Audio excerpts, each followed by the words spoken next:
আসসালামু আলাইকুম। প্রিয় দর্শক, অন্য মঞ্চের আলাপ চাইতে আপনাদের সকলকে আমন্ত্রণ জানাচ্ছি। মনোজ দাস বলছি। ভোট হচ্ছেই বাংলাদেশে। মোহাম্মদ ইউনূস ভাবছেন তিনি করাবেন ভোট, অর্থাৎ তার সরকার ক্ষমতায় থেকে নির্বাচন পরিচালনা করবে। একেবারে ভুল ভাবনা। ইউনূস সরকারের অধীনে যে ভোট হচ্ছে না, এটা এখন নিশ্চিত। হ্যাঁ, নিশ্চিত বলেই বলছি। ভোট হবে কেয়ারটেকার সরকারের অধীনে, এবং সেই সরকার শাসনভার হাতে নেয়ার আগেই চলে যেতে হবে ডক্টর মোহাম্মদ ইউনূসকে। এই বিষয়ে ট্রাম্প সাহেবও চূড়ান্ত সিদ্ধান্ত নিয়ে ফেলেছেন। সেই সিদ্ধান্তের কথা মার্কিন পররাষ্ট্রমন্ত্রী মার্কো রুবিও জানিয়ে দিয়েছেন ভারতের পররাষ্ট্রমন্ত্রী এস জয়শঙ্করকে।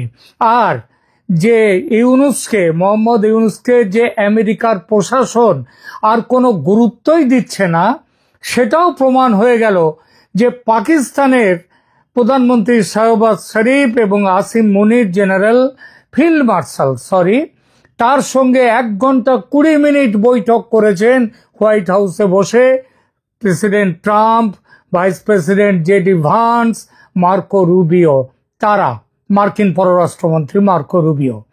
তো কিন্তু ইউনূসের সাথে 1 মিনিটের জন্য তারা দেখা করেননি, এবং তারা ইউনূসকে সময়ই দেননি। ইউনূস নিজে চেষ্টা করেছেন, তার যে লবিং ফার্ম তারা চেষ্টা করেছে, তাতেও কোনো রকম ডাল গলেনি। জাতিসংঘের সাধারণ পরিষদের বৈঠকের সাইডলাইনে যখন মার্কো রুবিও এবং ভারতের এস জয়শঙ্করের দেখা হয়েছিল, তখনই জয়শঙ্করকে মার্কো রুবিও মার্কিন প্রশাসনের কথা বলে দেন। এই বৈঠকে এই সিদ্ধান্ত হয়েছিল যে বাংলাদেশের গণতান্ত্রিক উত্তরণের পথে আমেরিকা ভারতের সঙ্গে হাত মিলিয়ে কাজ করবে। আমেরিকার এ বিষয়ে বক্তব্য হল, মার্কিন যুক্তরাষ্ট্র স্পষ্টভাবে এবং ধারাবাহিকভাবে বাংলাদেশে অন্তর্ভুক্তিমূলক গণতান্ত্রিক এবং ন্যায়সঙ্গত নির্বাচনের পক্ষে বক্তব্য দিয়েছে। সকল বাংলাদেশীর জন্য একটি অন্তর্ভুক্তিমূলক, অর্থাৎ সব দলকে নিয়ে ভবিষ্যৎ নিশ্চিত করার গুরুত্বের ওপর জোর দিয়ে এসেছে আমেরিকা। এই অবস্থান শেখ হাসিনার আমল থেকে শুরু করে বর্তমান অন্তর্বর্তীকালীন সরকার পর্যন্ত ধারাবাহিক রয়েছে। মাঝখানে এমন একটি ভাবনা দানা বেঁধেছিল যে শেখ হাসিনার পতন ঘটেছে যে আমেরিকার চক্রান্তে, সেই সরকারকে বাইরে রেখে, মানে শেখ হাসিনার সরকারকে বাইরে, সরকার নয় তার দলকে, শেখ হাসিনাকে বাইরে রেখে ভোট করাতে চায় আমেরিকা। কিন্তু বর্তমানে আন্তর্জাতিক চাপ এতটাই প্রবল যে অন্তর্ভুক্তিমূলক নির্বাচনের পক্ষে আসতে হয়েছে মার্কিন যুক্তরাষ্ট্রকে, এবং মার্কো রুবিও সেটা স্পষ্ট করে জানিয়ে দিয়েছেন জয়শঙ্করকে। আর বাংলাদেশের ভোট নিয়ে ভারতের যে অবস্থান সেটা তো স্পষ্ট। Free, fair and inclusive election বা মুক্ত, স্বচ্ছ, সমস্ত দলের অংশগ্রহণে একটি নিরপেক্ষ নির্বাচন চায় ভারত। এরকম নির্বাচন কখনো ইউনূসের মতো একজন দলীয় শাসকের অধীনে হতে পারে না। সুতরাং ভোট ঘোষণার আগে ইউনূসকে চলে যেতে হবে, এবং যেতেই হবে। আন্তর্জাতিক গণমাধ্যমের প্রতিবেদন অনুযায়ী 2026 সালের ফেব্রুয়ারিতে নির্বাচন অনুষ্ঠানের ঘোষণা সত্ত্বেও নির্বাচন কমিশন যে চুপ রয়েছে, কিছু বলছে না, তার পেছনে এটাও একটা কারণ। ইউনূস সরকার কবে যাবেন? ইউনূস সরকারের টিকে থাকার বিষয়ে তাই ক্রমাগত সন্দেহ দেখা দিচ্ছে। আন্তর্জাতিক গণমাধ্যমের বিশ্লেষণ অনুযায়ী ইউনূসের নিরপেক্ষতা নিয়ে গুরুতর প্রশ্ন উঠেছে। দ্য ডিপ্লোম্যাটের প্রতিবেদনে উল্লেখ করা হয়েছে যে এনসিপি বা ন্যাশনাল সিটিজেন পার্টি প্রকৃতপক্ষে ইউনূসের নিজের প্রতিষ্ঠিত রাজনৈতিক দল, যে জন্য এই দলকে কিংস পার্টি হিসেবে এখন পরিচিত। এই দলটি যে শুধুমাত্র 3 মাসের পুরনো এবং সারা দেশে এর মাত্র 1 ডজনেরও কম কমিটি রয়েছে, তবুও এর প্রত্যক্ষ ও বিশেষ সুবিধা মতো প্রবেশ অধিকার রয়েছে প্রধান উপদেষ্টা ও অন্যান্য উপদেষ্টাদের কাছে। সরকার চালাতে বড় ভূমিকা নিচ্ছে এই দল। আল জাজিরা এবং রয়টার্সের প্রতিবেদনে জানানো হয়েছে যে ইউনূস 2025 সালের মে মাসে পদত্যাগের কথা ভেবেছিলেন এবং বলেছিলেন। তিনি এনসিপি নেতাদের বলেছিলেন যে পরিস্থিতি এমন যে তিনি কাজ করতে পারছেন না, তাই বিদায় নিতে চান। সে কথা ফলাও করে প্রচারও করা হয় এই দলের পক্ষ থেকে। তারপর ইউনূস সিদ্ধান্ত যেটা পাল্টান, সেটাও এই দলেরই অনুরোধে। স্পষ্টতই এটা ছিল একটা গট আপ গেম। এবং একটা কথাই ক্রমে স্পষ্ট হয়ে উঠছে যে ইউনূস ক্ষমতা ছাড়তে চান না। আর এজন্যই আওয়ামী লীগের পদচ্যুত শেখ হাসিনা বলেছেন যে ইউনূসের অধীনে নির্বাচন কখনো নিরপেক্ষ হতে পারে না। বিবিসি এবং আল জাজিরার মতে সেনাবাহিনীর সাথে ইউনূস সাহেবের সরকারের সম্পর্ক ক্রমশ খারাপ হওয়াটাও ইউনূসের ক্ষমতা থেকে বিদায় নেওয়ার একটা বড় কারণ। শেখ হাসিনার সঙ্গে ফোন আলাপের পর থেকে সেনাপ্রধান জেনারেল ওয়াকারুজ্জামান আরও অ্যাক্টিভ হয়ে উঠেছেন। তিনি স্পষ্টভাবে বলেছেন যে নির্বাচন ডিসেম্বরের মধ্যে করতে হবে, আর ইউনূস চলে গেলে নির্বাচন কমিশন কিন্তু সেটাই করবে, অর্থাৎ ভোট এগিয়ে এনে ডিসেম্বরেই করে নিতে পারে ভোট।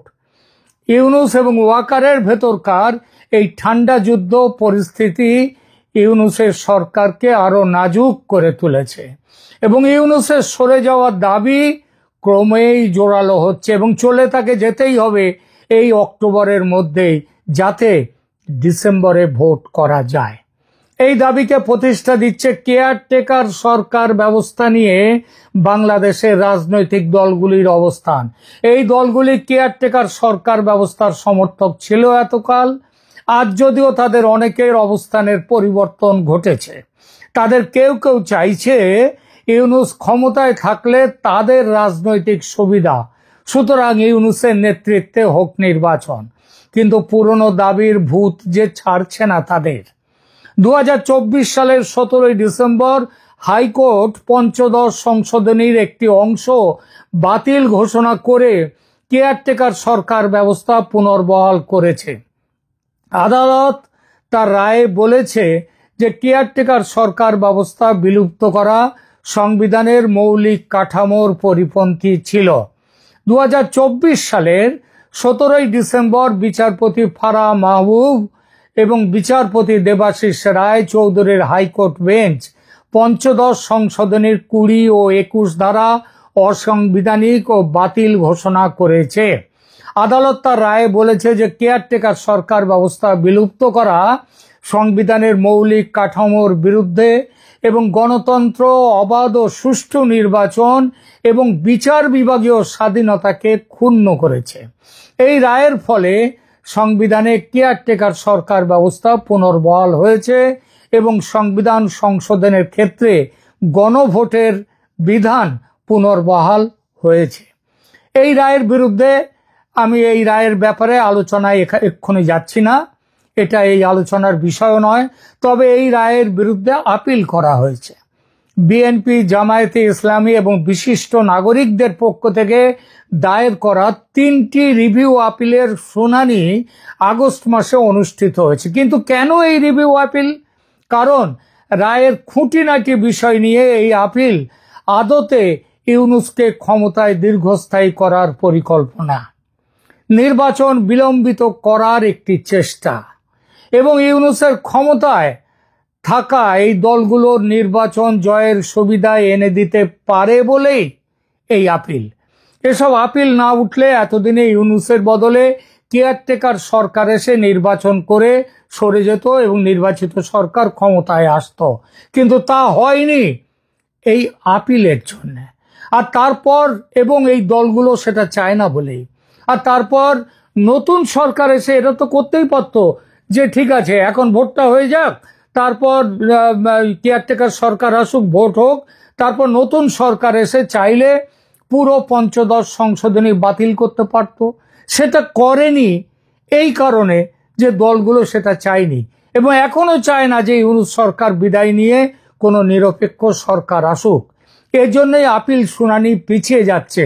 আর এই কথাটা মাথায় রেখেই জামাতের নেতাদের, বিএনপির নেতাদের, এনসিপির নেতাদের নিয়ে আমেরিকায় গিয়েছিলেন ইউনূস সাহেব, যাতে আমেরিকার প্রশাসনের কাছে তুলে ধরতে পারেন যে সব দল আমি ক্ষমতায় থাকি, এইটাই চাইছে। কিন্তু আমেরিকা প্রশাসন, ট্রাম্প সাহেব তাকে সে সুযোগ দেননি, তিনি দেখাই করেননি। আর ওই ছবি বিতর্ক নিয়ে আমি এখানে আলোচনা করতে চাইছি না, কিন্তু ছবিটার পেছনে একটা ঘোটালা যে আছে সেটা পরিষ্কার। কিন্তু কতদিন এইভাবে পিছিয়ে দেয়া যাবে কেয়ারটেকার সরকার গঠনের সম্ভাবনা এবং নির্বাচনের সম্ভাবনা? কারণ নির্বাচন যে কোনো এই দলীয় সরকারকে দিয়ে হবে না, কেয়ারটেকার সরকার চাই, এইটাই তো হাইকোর্টের এখনকার বিচার। এবং সেটা যতদিন না সেটা সুপ্রিম কোর্ট বাতিল করছে, ওই বিচারটা স্ট্যান্ড করছে। ফাইন্যান্সিয়াল টাইমস ইউনূসকে বাংলাদেশের অন্তর্বর্তীকালীন সরকার প্রধান হিসেবে উল্লেখ করলেও তার যে সাংবিধানিক অবস্থানের দুর্বলতার কথা তারা কিন্তু স্বীকার করতে বাধ্য হয়েছে। ওয়াল স্ট্রিট জার্নালের বিশ্লেষণে বলা হয়েছে যে ইউনূস একজন রাজনৈতিক নবিশ, তার কোনো কাণ্ডজ্ঞান নেই রাজনীতির, এবং তিনি এর ফলে একটা বিপজ্জনক ফাঁদের মুখে এসে রয়েছেন। রয়টার্সের প্রতিবেদনে উল্লেখ করা হয়েছে যে প্রধান বিরোধী দল বিএনপি ডিসেম্বরের মধ্যে নির্বাচনের জন্য চাপ দিয়ে যাচ্ছে, সতর্ক করে দিয়েছে যে বিএনপি সতর্ক করে দিয়ে যে ব্যর্থতা দেশে ব্যাপক অসন্তোষের জন্ম দেবে। তারা একদিকে এটা বলছে, আবার আর একদিকে চাইছে ইউনূস থাকুন ক্ষমতায়। কি অদ্ভুত বৈপরীত্য ভাবুন। সরকারের সাংবিধানিক ভিত্তি দুর্বল থাকায় এই চ্যালেঞ্জ আরো জটিল হয়ে উঠেছে। আন্তর্জাতিক গণমাধ্যমের বিশ্লেষণ অনুযায়ী মোহাম্মদ ইউনূসের সরকার আজ গুরুতর চ্যালেঞ্জের মুখে। কেয়ারটেকার সরকার ব্যবস্থার আইনি পুনর্বহালের পর থেকে তার অবস্থান আরো দুর্বল হয়েছে, কারণ এটি নিরপেক্ষতার প্রশ্নে তার নৈতিক ভিত্তিকে চ্যালেঞ্জ করছে। সেনাবাহিনীর চাপ, প্রধান রাজনৈতিক দলগুলোর দাবি এবং এনসিপির কিংস পার্টি হিসেবে ভূমিকা, এই সব কিছু মিলে এক জটিল পরিস্থিতি তৈরি করেছে ইউনূস সরকারের সামনে, যা তার টিকে থাকার সম্ভাবনাকে ক্রমশ কম করে দিচ্ছে। হাইকোর্টের গুরুত্বপূর্ণ রায়ের পর কেয়ারটেকার সরকার বিষয়ক আইনি পরিস্থিতি জটিল হয়ে উঠেছে, এটা বলাই বাহুল্য। 2024 সালের 17 ডিসেম্বর হাইকোর্ট এই পঞ্চদশ সংশোধনীর যে একটি অংশ বাতিল করে কেয়ারটেকার সরকার ব্যবস্থা পুনর্বহাল করলেও ওই রিভিউ পিটিশনগুলো দায়ের করার ফলে সেটা কার্যকর করা যায়নি। এই পিটিশনের মূল দাবি হচ্ছে পুরো পঞ্চদশ সংবিধান সংশোধনী বাতিল করা। সেটা পরে করা যেতেও, কিন্তু এই দাবির প্রধান রাজনৈতিক কারণগুলো ছিল নির্বাচনে নিরপেক্ষতা, তাহলে এর দ্বারা প্রতিষ্ঠিত হবে কেয়ারটেকার সরকার এলে। বিএনপি ও জামায়াত দাবি করেছে 2014, 2018 এবং 2024 সালের নির্বাচনগুলো প্রমাণ করেছে যে রাজনৈতিক সরকারের অধীনে সুষ্ঠু নির্বাচন অসম্ভব, তাই ফিরে আসুক কেয়ারটেকার সরকার। কিন্তু ইউনূস সরকার তো নিজেকে প্রমাণ করে দিয়েছে সে একটা রাজনৈতিক সরকার এবং তার আমলে সুষ্ঠু নির্বাচন হওয়া অসম্ভব। তাহলে কেন তার পদত্যাগের দাবিতে এই রাজনৈতিক দলগুলো এখন সরব হচ্ছে না? 2 নম্বরে আসি। এরপরে তারা যুক্তি দিয়েছিল যে কেয়ারটেকার সরকার ব্যবস্থা গণতন্ত্রকে শক্তিশালী করে, দুর্বল করে না।